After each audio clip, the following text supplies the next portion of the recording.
Hello everyone. कहानी की starting में हमें बताया जाता है दो भाइयों ने मिलकर एक स्कूल बनाया जिसमें एक तरफ अच्छाई सिखाई जाती थी और दूसरी तरफ बुराई सिखाई जाती थी। मतलब एक तरफ अच्छा जादू सिखाया जाता था और दूसरी तरफ बुरा जादू सिखाया जाता था। और ये स्कूल उन्होंने अच्छाई और बुराई का संतुलन बनाने के लिए बनाया था और स्कूल का नाम school for good and evil था। तभी हमें उन दोनों भाइयों में फाइट होते हुए दिखाते हैं, जहाँ बुरा वाला भाई जिसका नाम रफाइल होता है वो जादू का इस्तेमाल करके जीत जाता है और फिर हमें पता लगता है वो सिर्फ प्रैक्टिस कर रहे थे। तभी अच्छा वाला भाई जिसका नाम रियोन होता है वो कहता है तुम धोखे से जीते हो। तो रफाइल फिर से मुकाबला करने को कहता है और इस बार वो जादू का पूरा इस्तेमाल करते हैं, जिसमें रफाइल उस मुकाबले को असलियत बना देता है और वो एक ऐसा जादू इस्तेमाल करता है जो उसे इस्तेमाल नहीं करना चाहिए था, जो कि ब्लड का जादू होता है। और फिर वो लड़ते लड़ते एक पहाड़ के पास पहुंच जाते हैं, जहाँ रियोन किसी तरह रफाइल को पहाड़ से नीचे फेंक देता है। जिसके बाद हमें 2 साल बाद का टाइम दिखाया जाता है, जहाँ इंसानी दुनिया में एक सोफी नाम की लड़की वो अपने फादर और स्टेप मॉम के साथ रहती थी। वो देखने में काफी खूबसूरत थी और वो चाहती थी वो किसी तरह एक प्रिंसेस बन जाए। और वहीं उसी शहर में एक और लड़की रहती थी जिसका नाम एगेथा होता है। शहर के सारे लोग उसे बिच बुलाया करते थे। किस्मत से वो दोनों दोस्त थी। हालांकि दोनों ही एक दूसरे से बहुत अलग थी, लेकिन उनकी दोस्ती बहुत गहरी थी और वो तब से दोस्त थी जब सोफी की मॉम की डेथ हुई थी। जिसके बाद हमें दिखाते हैं वो दोनों स्कूल जाती हैं और उसके बाद में वो एक बुक स्टोर पे जाती हैं, जहाँ एगेथा भूत प्रेत की बुक्स लेती है और सोफी परियों और प्रिंसेस वाली बुक्स लेती है। लेकिन बुक स्टोर कीपर सोफी को एक बुक देता है जो कि school for good and evil से आई होती है, लेकिन उन दोनों को उस स्कूल के बारे में कुछ नहीं पता होता है। तो सोफी पूछती है ये किस जगह है, जिसपे वो बुक स्टोर कीपर बताती है ये किसी को नहीं पता है ये स्कूल कहाँ पर है, इसी दुनिया में है या फिर किसी और दुनिया में है। वो बताती है सारी कहानियां भी यहीं से स्टार्ट हुई हैं, वो यहीं लिखी जाती हैं। लेकिन एगेथा उसकी बात का विश्वास नहीं करती है। तो वो बताती है कि अब से 20 साल पहले योना नाम की लड़की को इसी स्कूल के मॉन्स्टर उठाकर ले गए थे, जिसका आज तक कुछ भी नहीं पता है। तभी वो दोनों वहाँ से चली जाती हैं और सोफी उस स्कूल में जाने के लिए एक लेटर लिखती है, क्योंकि वो अपनी लाइफ से परेशान हो गई थी। उसे अपनी लाइफ बिल्कुल भी अच्छी नहीं लगती थी। उसकी स्टेप मदर उसे बहुत बुली किया करती थी और वो उस लेटर को लिख के एक पेड़ पे लगा देती है, जहाँ सोफी और एगेथा का नाम भी लिखा होता है। और तभी वहाँ पर एगेथा भी आ जाती है। तो सोफी उस स्कूल में जाने के बारे में उसे बताती है, लेकिन एगेथा उसे जाने से मना करती है और उसे ना जाने के लिए मना लेती है। पर सोफी के दिल में कुछ और ही होता है। वो रात को वहीं आ जाती है, लेकिन एगेथा को भी उस पर शक था, इसलिए वो भी उसका पीछा करते करते वहीं आ जाती है। और उन दोनों में बात ही हो रही होती है कि वहाँ पर एक फॉक्स से बना हुआ मॉन्स्टर आ जाता है, जो कि सोफी को पकड़कर ले जाने लगता है। तो एगेथा भी उसके हाथ पकड़ ले तो वो उन दोनों को ही एक जगह ले जाकर छोड़ देता है, जहां अचानक से एक बहुत बड़ा सा बाज आ जाता है और वो उन दोनों को वहां से उठाकर ले जाता है, जहां वो एगेथा को अच्छाई के स्कूल में और सोफी को बुराई के स्कूल में छोड़ देता है। तो सोफी वहां के वुल्फ गार्ड से कहती है मैं यहाँ गलती से आ गई हूँ, मुझे अच्छाई के स्कूल में होना चाहिए था। लेकिन वो उसकी बात को नहीं सुनता है और उसे अंदर भेज देता है। तो वो अंदर जाकर एक लेडी से शिकायत करती है जिसका नाम लेडी लेसो होता है, जो कि बुराई की स्कूल की प्रिंसिपल होती है।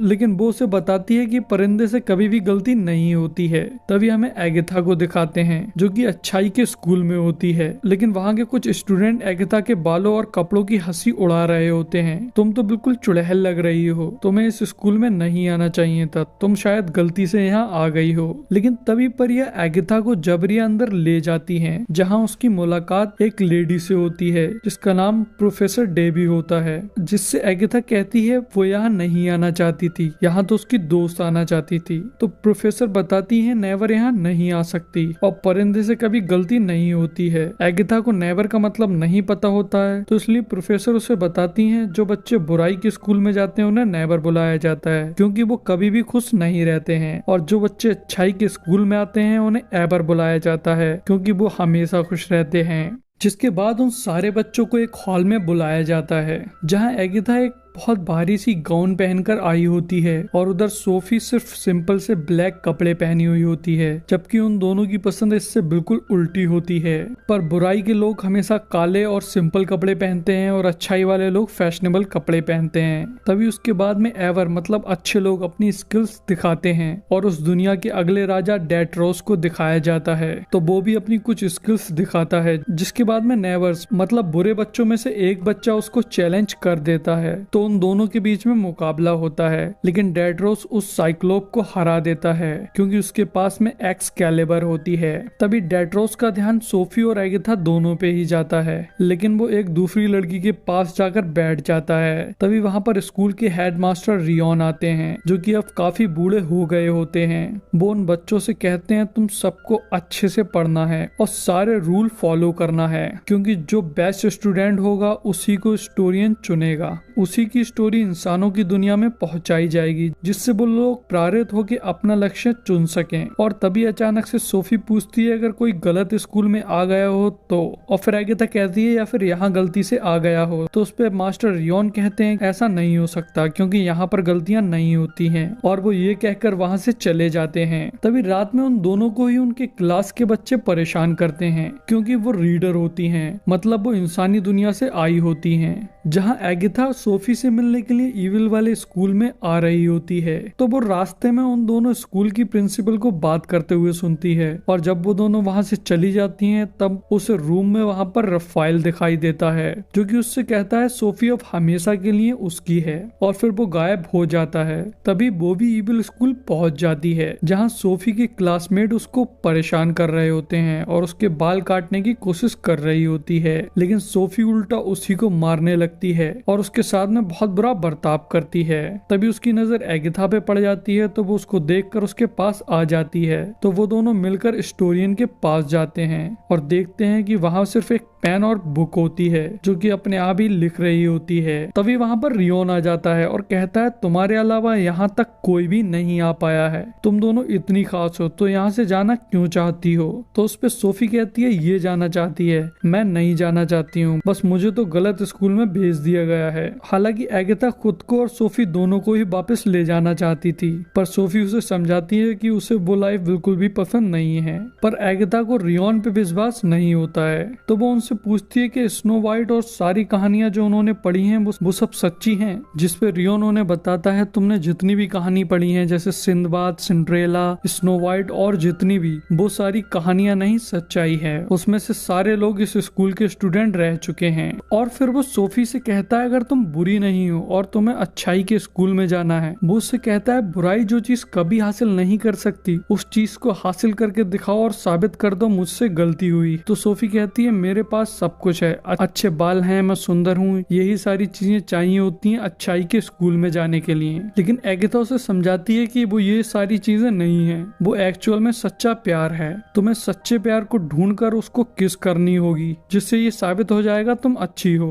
तभी रियोन उन्हें उनके क्लासेस में भेज देता है, जहाँ एगाथा की क्लासमेट उसे डराती हैं और कहती हैं अगर तुम 3 बार फेल हो गई तो तुम्हें स्कूल से निकाल दिया जाएगा। जिसपे एगाथा और खुश हो जाती है और पूछती है कि सच में निकाल दिया जाएगा। तो वो कहती है निकालने से मतलब तुम्हें कुछ बना दिया जाएगा, जैसे बोलता हुआ टी पॉट। तभी उनकी टीचर वहाँ आती है, जो कि उनकी मुस्कुराने का टेस्ट लेती है, जिसमें एगाथा फेल हो जाती है। और इधर सोफी की बदसूरती की क्लास चल रही होती है और वो भी उसमें फेल हो जाती है। जिसके बाद में वो दोनों कॉमन हॉल में मिलते हैं, जहाँ एगाथा सोफी को राजकुमार के नाम बताती है, लेकिन सोफी का दिल डेट्रोस पे आ गया होता है। तो वो एगाथा को एक लेटर देती है, जो कि डेट्रोस के लिए होता है। तभी एगाथा अपनी जंगल की क्लास में जा रही होती है, जहाँ वो डेट्रोस को वो लेटर दे देती है। और तभी वो लोग जंगल में जाते हैं, जहाँ उनका टीचर उन्हें कुछ खूबसूरत फ्लावर दिखाता है, जो कि असल में काफी खतरनाक फ्लावर होते हैं। और उसके बाद में वो उन्हें एक पंपकिन स्केयरक्रो दिखाते हैं और बताते हैं कि ये रात में जागता है। लेकिन तभी वहाँ पर एक ड्रैकन नाम के लड़के के फ्लावर काट लेता है, जिससे वो लड़का वहाँ से डर के भाग जाता है। तो इस वजह से मास्टर उसे फेल कर देते हैं और ये वो तीसरी बार फेल हुआ होता है।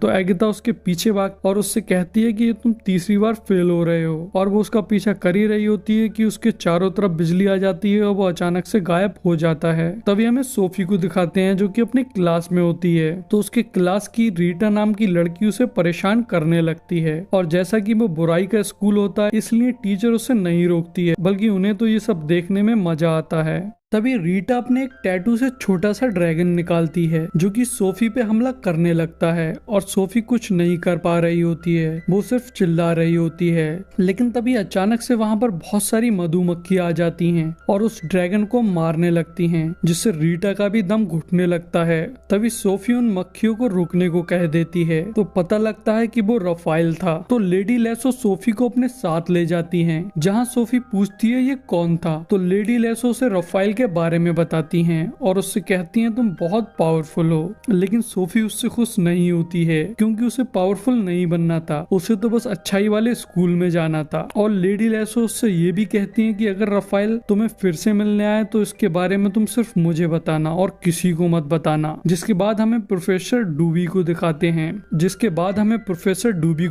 हैं, जो कि एगाथा और बाकी बच्चे को बताती हैं बुराई हमला करती है और अच्छाई सिर्फ बचाव करती है। लेकिन उनकी बात को काटते हुए एगाथा ड्रैकर के बारे में पूछती हैं, तो प्रोफेसर उससे कहती हैं ये स्कूल का रूल है, और ये कहकर वो उसे चुप करा देती हैं। तभी वो पास वाली लेक की फिश के बारे में बताती हैं, जो कि सबकी विशेष पूरी करती हैं। तो एक एक करके सारी लड़कियां अपनी विशेष मांगने लगती हैं। तभी एगाथा भी विश मांगती है, जिसमें वो मांगती है जो लोग भी यहाँ से अपने घर जाना चाहते हैं वो सब जा सकें। तभी अचानक से वो फिश एक लड़की में बदल जाती हैं, और वो लड़की एगाथा का शुक्रिया अदा करती है और बताती है उसे अब से कई साल पहले फेल होने की वजह से ये फिश बना दिया गया था। वो इतने सालों से लोगों की सारी विशेष पूरी कर रही थी, लेकिन किसी ने भी ऐसी कोई विश नहीं मांगी जिससे वो आजाद हो सके। लेकिन एगाथा ने ऐसी विश मांगी थी जो उसकी भी इच्छा थी, जिससे वो आजाद हो गई। तो इसलिए वो उसका शुक्रिया अदा करती है और फिर गायब हो जाती है। जिसके बाद वहाँ पर वही परिंदा आ जाता है जो उन दोनों को वहाँ लेके आया था, और वो एगाथा पे हमला करने लगता है। लेकिन असल में वो हमला नहीं कर रहा होता है, और एगाथा भी देखते ही समझ जाती है कि वो ड्रैकर है। लेकिन उसी टाइम पर वहाँ पर डेट्रोस आ जाता है और उसको मार देता है। हालांकि एगाथा उससे रोकने को कह रही होती है, लेकिन वो उसकी बात को नहीं सुनता है। उसके बाद में एगाथा गुस्से में आकर डेट्रोस के एक पंच भी मार देती है। तभी एगाथा अपनी प्रोफेसर पे गुस्सा हो रही होती है और कहती है इसे आप अच्छाई कहते हैं। प्रोफेसर भी उस पे भड़क जाती है और कहती है तुम्हारा जादू बहुत पावरफुल है, तुम वो राजकुमारी हो जिसका हम लोगों को बहुत समय से इंतजार था। जिसके बाद में एगाथा और सोफी कॉमन हॉल में मिलती हैं। एगाथा को रफाइल के बारे में बताती है, तो एगाथा भी उसे बताती है कि उसने भी रफाइल को देखा था। तभी सोफी डेट्रोस के बारे में पूछ रही होती है, तो डेट्रोस पीछे से आ जाता है और वो दोनों बात करने लगते हैं। तो एगाथा वहाँ से चली जाती है। तो डेट्रोस उसके लेटर की तारीफ कर रहा होता है कि तभी एक बुल्फ सिपाही सोफी को पकड़कर ले जाता है, जहाँ लेडी लेसो सोफी के बाल काट देती हैं और उसे एक रूम में बंद कर देती हैं। तो एक मिरर के थ्रू राफाइल उससे बात करता है। वो उससे खूब चढ़ाता है और उसे भरोसा दिला देता है कि कोई भी उसके साथ नहीं है, वो सिर्फ रफाइल पे ही भरोसा कर सकती है। तो वो रफाइल की बातों से प्रभावित होकर सोफी डिसाइड करती है वो डेट्रोस का दिल जीतने के लिए उससे जो भी हो सकेगा वो करेगी। जिसके बाद में हमें दिखाया जाता है सारे स्टूडेंट को एक पिन के थ्रू जादू मिल रहा होता है, जहाँ सोफी बहुत अच्छे स्टाइल में आती है और वो अब कपड़े भी थोड़े स्टाइलिश पहनी होती है। हालांकि उसकी थीम ब्लैक ही होती है, और फिर वो अपना जादू लेकर सबको इग्नोर कर वहां से चली जाती है और रात में उन लड़कियों को भी अपना दोस्त बना लेती है जो उसे स्टार्टिंग में परेशान कर रही थी। जिसके बाद में वो उन सबकी एक लीडर की तरह बन जाती है। तभी अगले दिन एगाथा उससे बात करती है और उसे बताती है डेट्रोस के पिता ने उनकी दुल्हन गुलीवा को उसकी खूबसूरती के लिए चुना था, लेकिन गुलीवा ने उन्हें धोखा दे दिया, जिनसे उनकी मौत हो गई। मतलब डेट्रोस का दिल जीतने के लिए सिर्फ खूबसूरती काफी नहीं होगी। तो अब सूफी को कुछ ऐसा करना होगा जिससे सबको पता लग जाए कि वो अच्छी है, जिसके लिए वो एगाथा की बात सुनती है और डेट्रोस के पास जाती है, जो कि एरोस की प्रैक्टिस कर रहा होता है। तो सूफी भी निशाना लगाने लगती है, लेकिन डेट्रोस उसे बताता है कि बुराई के स्टूडेंट कभी भी सही निशाना नहीं लगा सकते। जिसके बाद सूफी एरोस शूट करती है और उसका निशाना बिल्कुल सही होता है। तो ये देखकर डेट्रोस बहुत हैरान हो जाता है, जबकि असल में वो एरो सही निशाने पर एगाथा के जादू की वजह से लगी थी। लेकिन डेट्रोस तो सोफी से इम्प्रेस हो ही जाता है, तो वो लोग साथ में रहने लगते हैं और डेट्रोस सोफी को अपनी रानी बनाने के लिए पूछ लेता है, लेकिन ये बात किसी को भी पसंद नहीं आती है। हालांकि डेट्रोस सबसे कहता है मेरी रानी चुनने का हक सिर्फ मुझे है, और एगिथा भी उन लोगों से कहती है कहानियों के हिसाब से सच्चा प्यार कभी भी अलग नहीं हो सकता। तो मास्टर रियोन कहते हैं इसका पता हम जंगल की चुनौती से लगाएंगे, जिसमें उन दोनों को रात में जंगल में अलग अलग हिस्सों में छोड़ा जाएगा और उन दोनों को एक दूसरे को ढूंढना होगा। और तभी रात में उन दोनों को जंगल के अलग अलग हिस्से में छोड़ दिया जाता है, लेकिन सोफी को जंगल के बारे में कुछ भी नहीं पता होता है और वो उन खूबसूरत फ्लावर के पास में पहुंच जाती है जो कि उसके काटने लगते हैं। तो वो उनसे बचकर वहां से भागती है और फिर उसके बाद में वो पंपकिन स्केयर क्रो के पास पहुंच जाती है जो कि अब रात में जिंदा होता है और उस पर हमला करने लगता है। तो सोफी चिल्ला रही होती है, लेकिन तभी वहां पर एगिथा अपने जादू से एक कबूतर बनकर आ जाती है और सोफी को बचा लेती है। तभी वो दोनों वहां से भागने लगती हैं, तो उन्हें डेट्रोस की आवाज आती है। तभी एगिथा वहां छिप जाती है और सोफी को डेट्रोस के पास में भेज देती है, लेकिन वहां भी स्केयरक्रो आ जाता है जिससे डेट्रोस लड़ने लगता है और सोफी एक कोने में जाकर छिप जाती है। लेकिन तभी डेट्रोस की एक्सकैलिबर उसके हाथ से छूटकर एक दूसरी जगह गिर जाती है, तो स्केयरक्रो डेट्रोस को मार रहा होता है। तभी एगिथा सोफी को इशारा करती है कि वो एक्सकैलिबर को उठाकर डेट्रोस को दे दे, लेकिन वो डर के मारे बाहर नहीं निकलती है। हालांकि एगिथा उसे काफी बार इशारे करती है, लेकिन वो उसकी बात को नहीं सुनती है और जब उसे लगता है कि अब डेट्रोस मरने वाला है तो इसलिए वो खुद आकर तलवार को उठाकर डेट्रोस को दे देती है, जिसके बाद में डेट्रोस उसे मार देता है और सोफी पे गुस्सा हो जाता है और उसको छोड़कर चला जाता है। तभी इस वजह से सोफी एगिथा पर गुस्सा हो जाती है और वो भी वहां से चली जाती है, जिसके बाद में प्रोफेसर एगिथा पे गुस्सा होती हैं। सोफी पे भरोसा नहीं है तो वो कहती है नहीं मुझे भरोसा नहीं है, सोफी बुरी है। मेरा मानना है कि सारे लोग ही बुरे होते हैं, कोई भी पूरी तरह से अच्छा नहीं होता है, मैं भी बुरी हूँ। तभी हमें सोफी को दिखाते हैं जो कि बहुत गुस्से में होती है और तभी रफाइल मिरर के थ्रू उससे बात करने लगता है और सोफी को चढ़ाने के लिए वो एगिथा को मिरर में दिखाता है जो कि कह रही होती है कि सोफी बुरी है, लेकिन वो उसे पूरी बात नहीं दिखाता है, जिससे सोफी को बहुत गुस्सा आ जाता है। अब वो रफाइल के बस में हो जाती है, जिसके बाद वो उसे ब्लड वाला मैजिक दे देता है। तभी कुछ देर बाद लेडी लेसो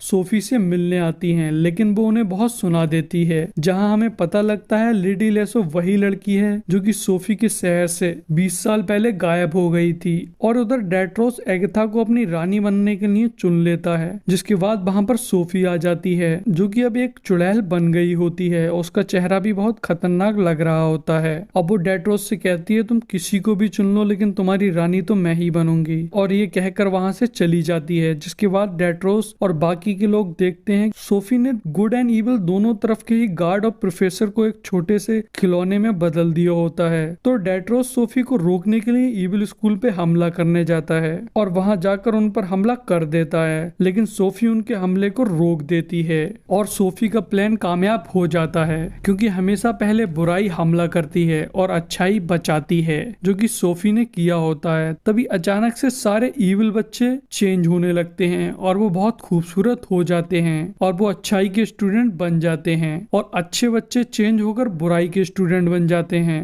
और वो थोड़े बदसूरत भी बन जाते हैं। जिसके बाद में उन लोगों के बीच में फाइट होने लगती है, वो सारे लोग एक दूसरे पे हमला करने लगते हैं। तभी एगिथा सोफी को समझाने की कोशिश करती है, लेकिन वो जादू से उसे दूर फेंक देती है और स्टोरियन के पास चली जाती है, जहां वो रियोन को मारने आई होती है। लेकिन वहां जाकर उसे पता लगता है कि रियोन ही रफाइल है, तो वो कहती है तुम तो मर गए थे। तो वो बताता है वो नहीं मरा था, उसने वापस आकर अपने भाई को मार दिया था और उसकी जगह ले ली थी। सोफी को उसके भाई को मारना पसंद नहीं आता है, पर रफाइल उसे बहला और फुसलाकर किस कर लेता है, जिससे वहां सब तबाह होने लगता है। तो सोफी रफाइल को ये सब रोकने को कहती है, लेकिन वो नहीं रोकता है। तो सोफी कहती है मैं सबको नहीं मारना चाहती थी, मैं तो सिर्फ राज करना चाहती थी। और तभी वहां पर एगिथा आ जाती है, तो रफाइल कहता है अब ये मेरी है, तुम इसे मुझसे नहीं ले जा सकती। जिस पे एगिथा कहती है जब तक मैं जिंदा हूँ मैं उसको कुछ भी नहीं होने दूंगी। तो रफाइल उस पर उस पेन से अटैक कर देता है, लेकिन एगाथा के सामने सोफी आ जाती है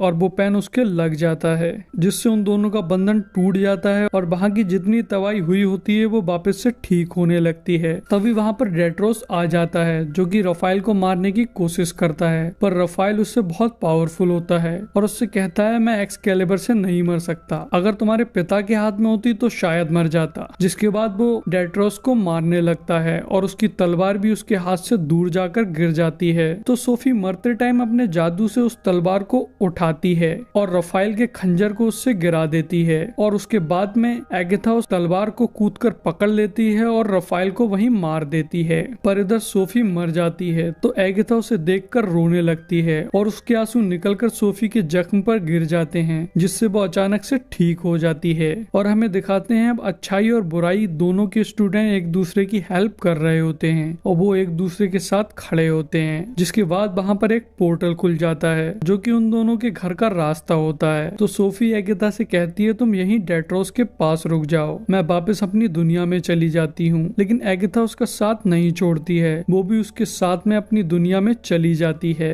और वो फिर से उसी जिंदगी को जीने लगते हैं। बस फर्क इतना होता है कि अब उनके पास में जादू होता है। तभी एक दिन डेट्रोस का एरो इंसानी दुनिया में आ जाता है और उससे आवाज आती है कि एगाथा मुझे तुम्हारी जरूरत है। और यही हमारी मूवी का एंड हो जाता है। गाइस इस मूवी का नाम school for good and evil है जो कि हाल ही में नेटफ्लिक्स पर रिलीज हुई है। सो गाइस प्लीज चैनल को सब्सक्राइब कर दो, बेल आइकन को दबा दो और वीडियो को लाइक कर दो।